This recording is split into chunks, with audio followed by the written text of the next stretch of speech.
Nah, kekhawatiran muncul di benak Yuri pada tanggal 15 Februari. Si Udin ini khawatir nih, muncul, wah harusnya teman-teman gue tuh balik tanggal 14 Februari. Berhubung orang Indonesia itu sangat suka dengan cerita horor ya. Nah, cerita kali ini juga diambil dari kisah nyata ya. Dan sampai sekarang masih banyak misteri yang belum terungkap. Jadi, kisah apakah itu? Oke, saya spill judulnya, yakni Misteri Kematian 8 Mahasiswa Rusia beserta pemandunya. Kasus Igor Dyatlov ya. Diberi nama demikian sesuai dengan nama dari pemandu gunung tersebut yang memimpin ekspedisi dari mahasiswa Rusia, yakni pada tanggal 23 Januari 1959, yang mana 10 orang pemuda ya meninggalkan kota Serdos ya, Uni Soviet, menuju Gunung Otorten, yakni 500 km ke utara dari Gunung Otorten. Kejadian ini menimpa pada 10 orang pemuda, lebih tepatnya 1 orang pemandu perjalanan, yakni Igor Dyatlov ya. Kemudian 9 mahasiswa lulusan dari Universitas Politeknik Ural, yang mana rencananya 9 mahasiswa ini akan merayakan dari kelulusan mereka ya. Jadi sebelum mereka wisuda, kan ada jeda tuh, jeda waktu untuk liburan sembari menunggu wisuda, mereka itu rencananya mau merayakan ya atas keberhasilan mereka ya, atas kelulusan mereka dengan mendaki Gunung Otorten ya, 500 km dari Gunung Otorten ya.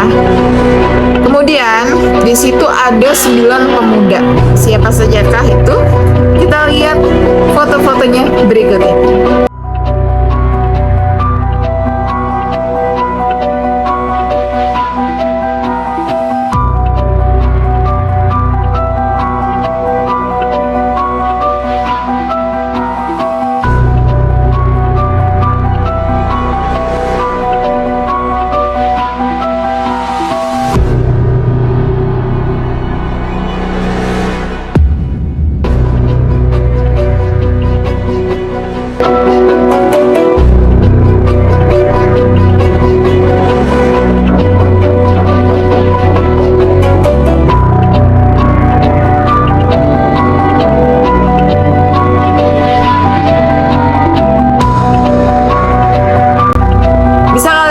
Di situ ada 9 mahasiswa, yang mana yang pertama ada Lyudmila Dubinina dan Zinaida Kolmogrova, 2 orang perempuan mahasiswa.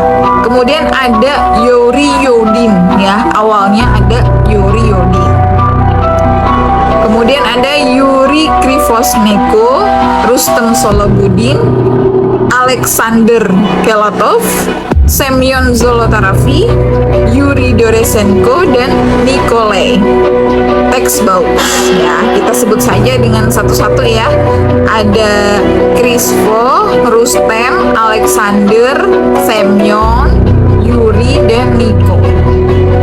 Nah, bagaimana dan mengapa kok bisa terjadi? Marilah kita simak video berikut ini. Tepatnya 20 Februari 1959, 9 pendaki ditemukan tewas tak bernyawa di Gunung Otorten. Peristiwa tersebut dikenal dunia sebagai insiden Dyatlov Pass.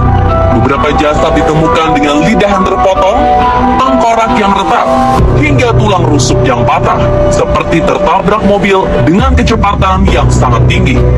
Kematian 9 pendaki Dyatlov memunculkan berbagai spekulasi. Beberapa dugaan mengait-kaitkan dengan hal gaib. Namun ada pula yang berspekulasi kematian 9 pendaki ini berhubungan dengan perampokan, dan ada pula yang menyimpulkan karena serangan makhluk buas Yeti. Lalu di antara beberapa penyebab kematian tersebut, manakah yang benar?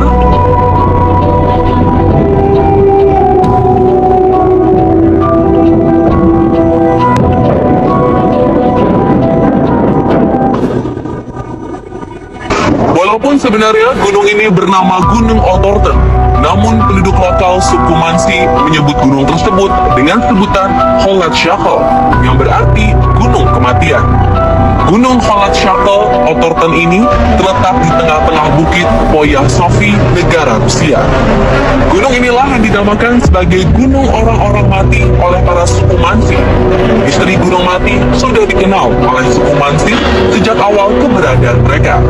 Sekitar 13.000 tahun yang lalu, gunung ini dilanda musibah kebanjiran yang akhirnya menewaskan semua orang di wilayah Rusia.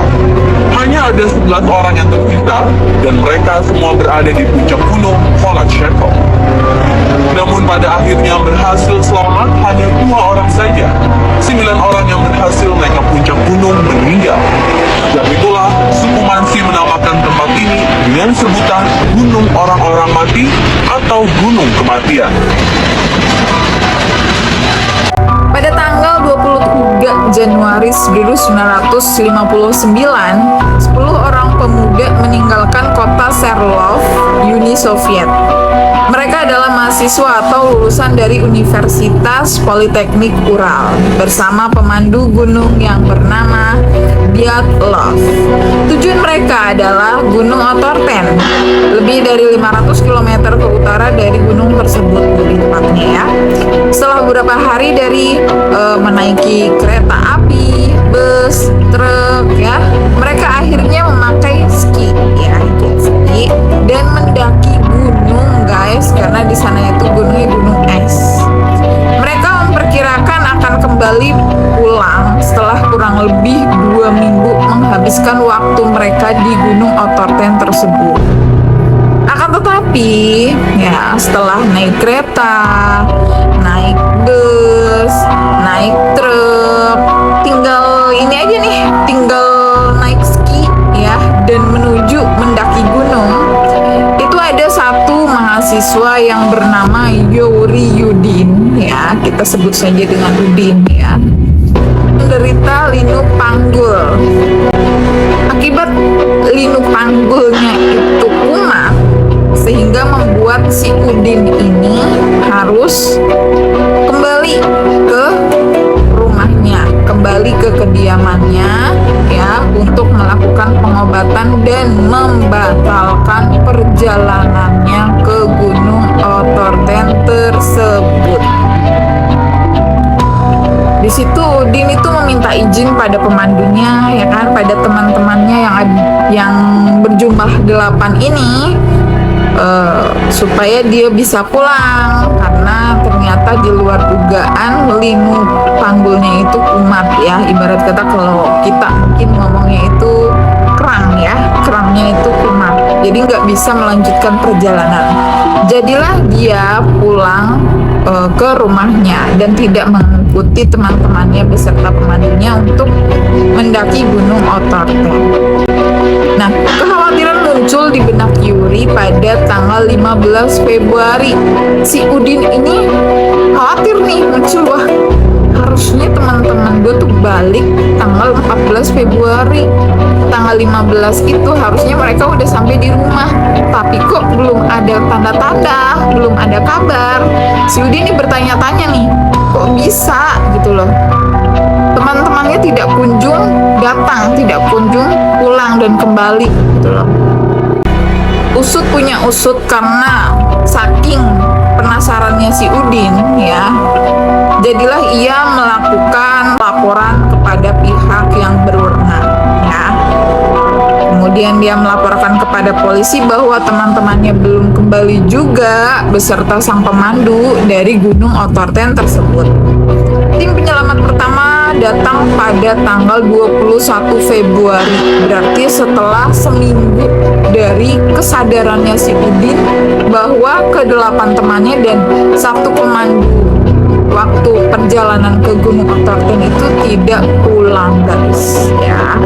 Nah, tanggal 21 Februari baru tim penyelamat terjun berangkat untuk menyusuri Gunung Otorten, mencari keberadaan mereka semua.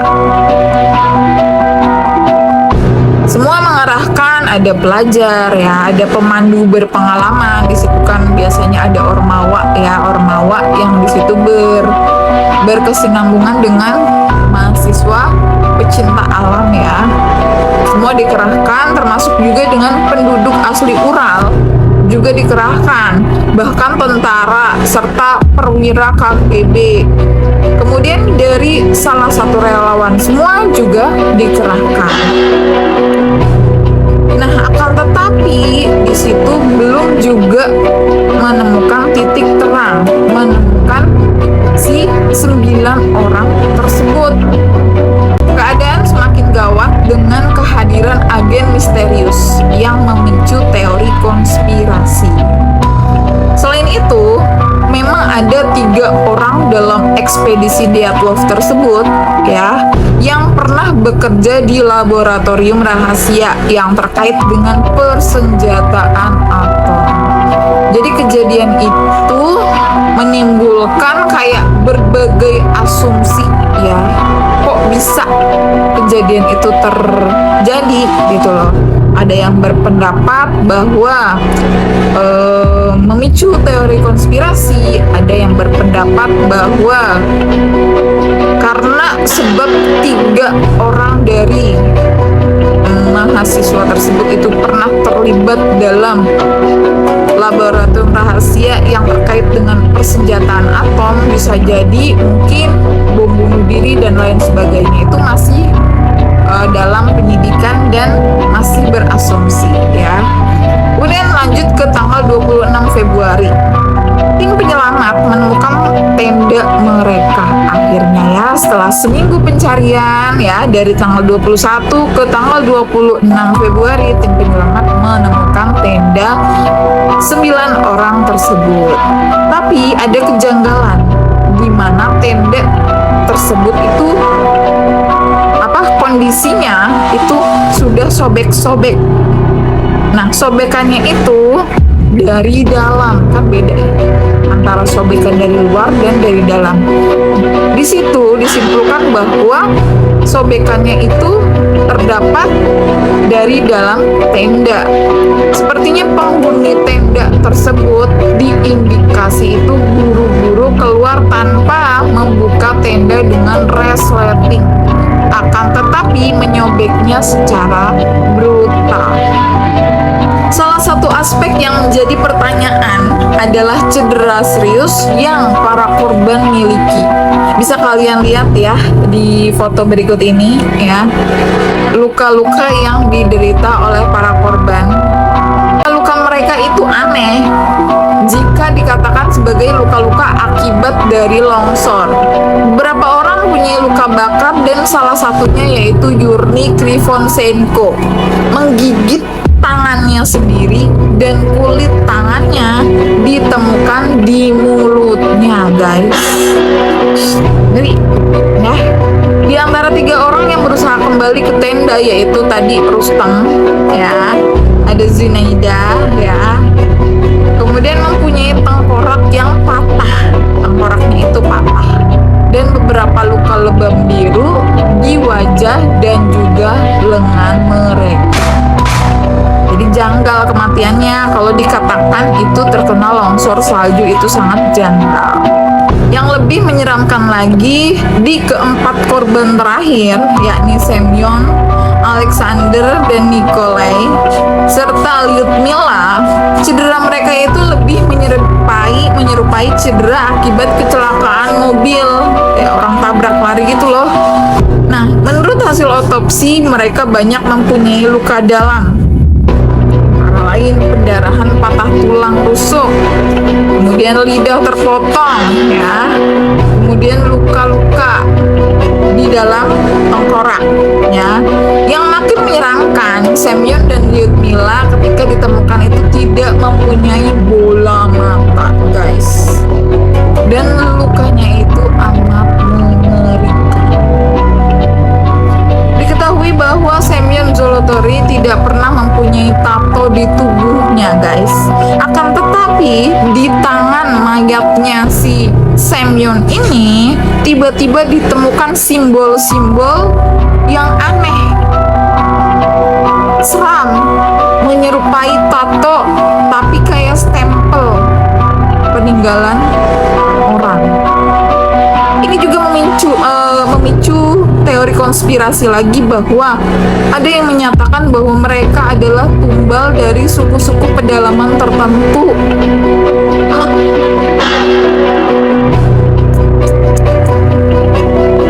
Dan di situ Nikolai itu menggunakan 2 jam tangan, yang satu mati jam 8:14 menit dan yang satunya itu terakhir berdetak pada jam 8:39 menit. Hal ini kayak jadi, loh, apa sih? Kok begitu? Ya kan? Kalau secara alamiah ya nggak mungkin tiba-tiba ada ditemukan tanda-tanda yang seperti itu, simbol-simbol peninggalan orang yang berupa kayak tato tapi kayak stempel kayak gitu. Kemudian kok tiba-tiba si Niko pakai 2 jam ya, yang jamnya itu masing-masing itu matinya itu berbeda-beda, ada yang jam 8:14 dan jam 8:39. Aneh gak sih? Gak mungkin hal itu secara disengaja dong. Ya nggak? Lebih dari 75 teori telah dikembangkan untuk menjelaskan kematian orang-orang muda ini, guys. Dari yang paling masuk akal hingga yang paling aneh. Keracunan karbon monoksida lah, ya kan? Longsoran salju lah, kena angin topan lah, dan yang jarang terjadi serta pertengkaran antara anggota KKB lah, ada Yeti lah, ada serangan oleh penduduk asli lah, atau bahkan uji coba nuklir lah. Banyak sekali teori dan asumsi yang diajukan setelah kejadian ini. Ada juga yang mengatakan pertengkaran terjadi karena perebutan wanita, ya, karena di situ ditemukan di tubuh Dyatlov itu ditemukan foto Zinaida, yang mana Zinaida itu adalah pacarnya dari Yuri Dorosenko. Karena kurangnya informasi yang jelas, berbagai teori konspirasi mulai muncul untuk menjelaskan peristiwa tersebut. Teori-teori ini mencangkup yang pertama ada eksperimen militer rahasia, guys. Ceritanya, beberapa spekulasi menyatakan bahwa kelompok tersebut menjadi korban uji coba senjata rahasia oleh militer Soviet, termasuk rudal dan bahan kimia berbahaya. Hal itu dikarenakan 3 mahasiswa yang ikut dalam ekspedisi tersebut adalah bagian dari laboratorium rahasia pencipta atom. Itu ada eksperimen militer rahasia. Kemudian yang kedua ada teori serangan oleh Yeti. Tadi di awal saya sudah menyebut Yeti, ya. Beberapa teori liar mengusulkan bahwa pendaki diserang oleh makhluk legendaris Yeti. Ya, sepertinya makhluk legendaris Yeti ini membuat kita penasaran juga ya, guys, ya. Nanti lain waktu kita bahas bersama tentang legendaris Yeti tersebut.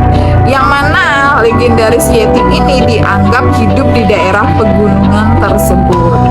Kemudian yang ketiga ada hubungan ekstraterestrial. Ya.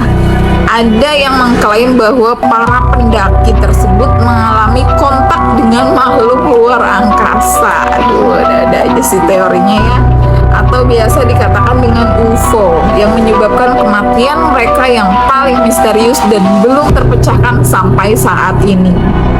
Kemudian yang keempat ada teori fenomena paranormal, yang mana beberapa teori bahkan menyebutkan adanya keterlibatan kekuatan paranormal, ya, atau misterius yang tidak dapat dijelaskan secara ilmiah, ya. Dan bisa jadi mereka itu ternyata dijadikan tumbal oleh suku-suku tertentu, ya, oleh penganut-penganut paham tertentu, ya, dijadikan tumbal karena dengan adanya peninggalan simbol-simbol seperti tato, ya, pada bagian tubuh mereka. Kemudian yang terakhir ada teori ketidakberesan alam, ya. Ini sih yang rada masuk akal, ya. Karena spekulasi lain mencangkup fenomena cuaca ekstrim dan fenomena alam yang tidak biasa, yang mungkin menyebabkan panik atau cedera pada pendaki. Oke, hipotesis longsoran salju dan dukungan ilmiah terbaru berkaitan dengan tewasnya 9 pemuda di Gunung Otorten tersebut. Tuliskan komentar kalian, sepertinya apa sih, mungkin kalian mau memunculkan teori baru yang menyebabkan mereka tewas itu apa? Silahkan tinggalkan jejak kalian di kolom komentar. Oke, demikian dari saya Desi dengan segmen cerita dulu. Assalamualaikum warahmatullahi wabarakatuh.